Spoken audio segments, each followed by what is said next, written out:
Rehan, we are here to discuss the Asia Cup squad that India has selected. A lot of surprising calls. The Obviously the picks are Jaiswal and Shreyas Iyer not getting picked, and obviously Mohammad Siraj as well. But let's talk about the inclusions first. You've got Shubman Gill coming in after a year or more than that, but he's been named the vice captain. Let's start straight with that. What do you think? Is it a good call?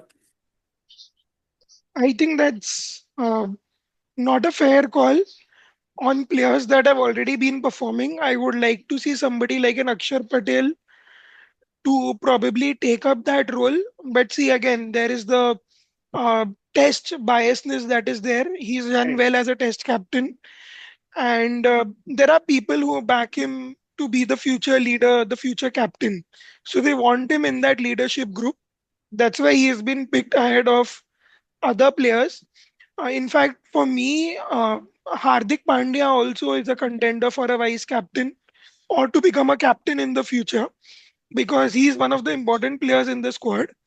But yeah, we just have to back what the team has decided. And in terms of these, the surprising call of not having Shreyas Iyer even as a standby player was surprising to say the least. It was shocking and demoral for Shreyas, because he has done everything in the domestic season as well as the IPL, even in India jersey or the Correct, Champions Trophy in the same venues. He scored and done so well. correct. And I think he's a much better player of spin than Rinku Singh or Shivam Dubey. But still, they were picked ahead of Shreyas. And to see Riyan Parag in the reserve player was, something that was not Not sensible, I expected. would say, and not expected. You would definitely pick Shreyas Iyer in that side. The leadership ability also that he brings into the team is second to none. So overall, I would say the squad has its loopholes, but I still think T20 World Cup is a long way to go, and this tournament is, a mediocre tournament to say the least. If I can be brute honest, it has lost its value after 2016-17. Correct. Uh, Teams are not that competitive, and over the years, you have seen Bangladesh and Sri Lanka actually become a low tier teams. Earlier, they were at least giving a fight. You saw Bangladesh come to the finals at least once, Yep. but after that, it's been India throughout. It's good to see Indeed. that there are associate nations that are a part of the team, but again, they just come in once a year or so. They don't have those many opportunities as other countries do. So the tournament has lost its importance, but yeah, it is not such an important tournament for India.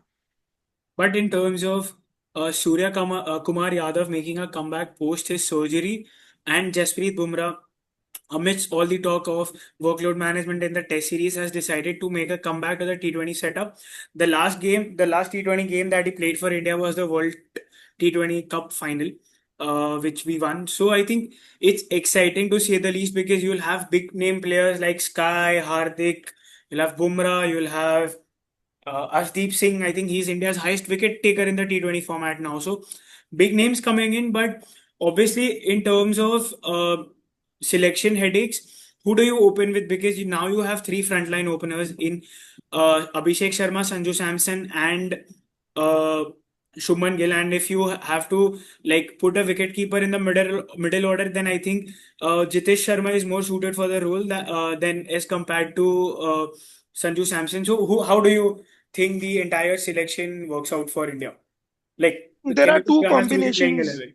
Yeah, There are two combinations, as you rightly mentioned. You either play Samson at the top, or you play I forgot the Jitesh. name, Jitesh Sharma at 6 or 7, wherever Correct. it's suitable. I personally would like to see Samson. I would prefer Shubman Gill play at 3, Correct. although he is somewhat of an opener. But when you have Abhishek and Samson at the top, I think both are aggressive and they can take the game away from the opposition in the power play. The left and right combination would suit well. Shubman at 3, I think he can, carry forward the momentum Correct. with the obvious choice of Surya Kumar at 4.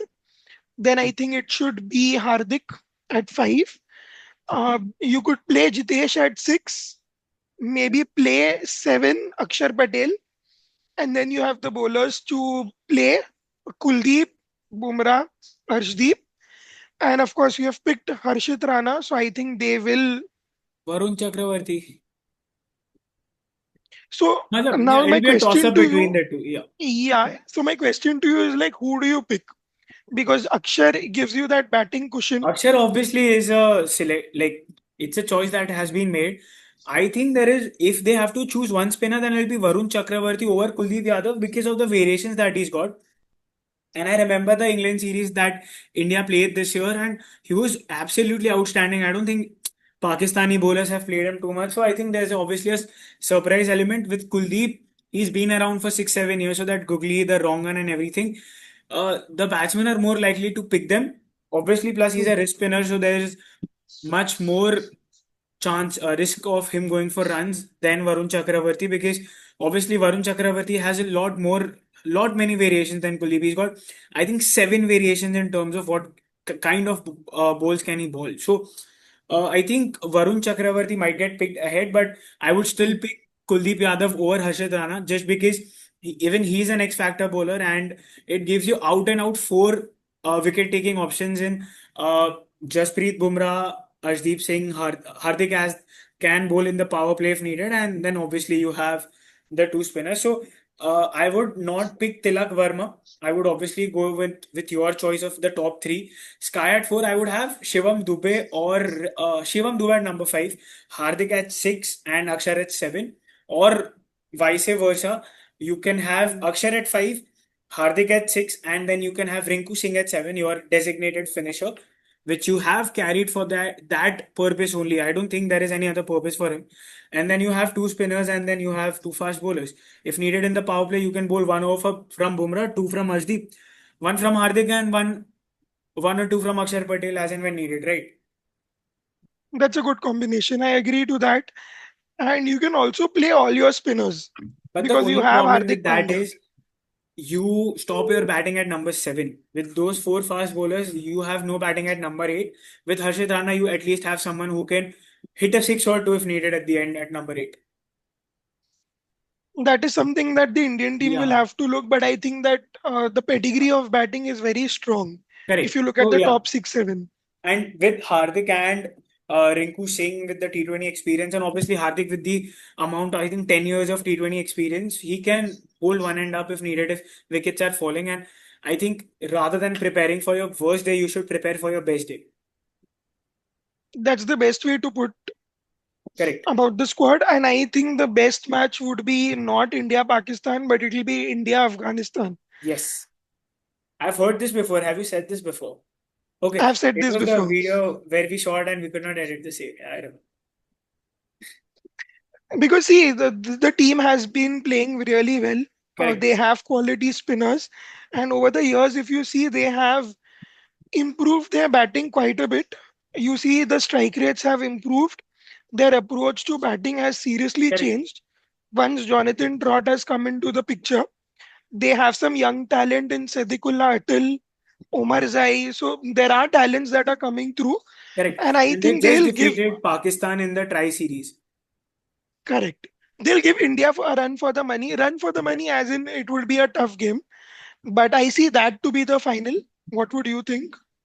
I think obviously I think it will be India Pakistan as a final because Pakistan does not have their clutch players who choke at the very given moment. They don't have Shaheen Afri. They have, I don't know their bowling combination, but for sure they don't have Babar Azam and Mohammad Rizwan. So a lot of youngsters are coming in, and I think with the amount of teams, like the quality of teams, the top Super Four is sure right now. It's going to be India, Afghanistan, and like either of two from Pakistan, Bangladesh, or Sri Lanka. I would still pick Pakistan and Sri Lanka rather than Bangladesh. And I think it's going to be an India Sri Lanka or an India Pakistan final. Uh, it's just a gut feel, but yeah, for sure, India is going to win. There's no.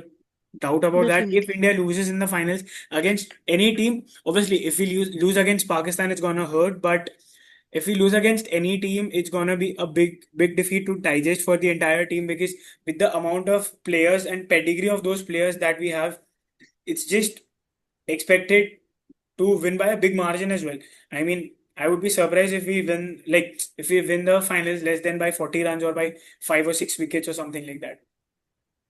I agree with you. I don't think any games would be close. It would be Yeah. one-sided, including the final. If India loses any game, that would be called an upset for sure.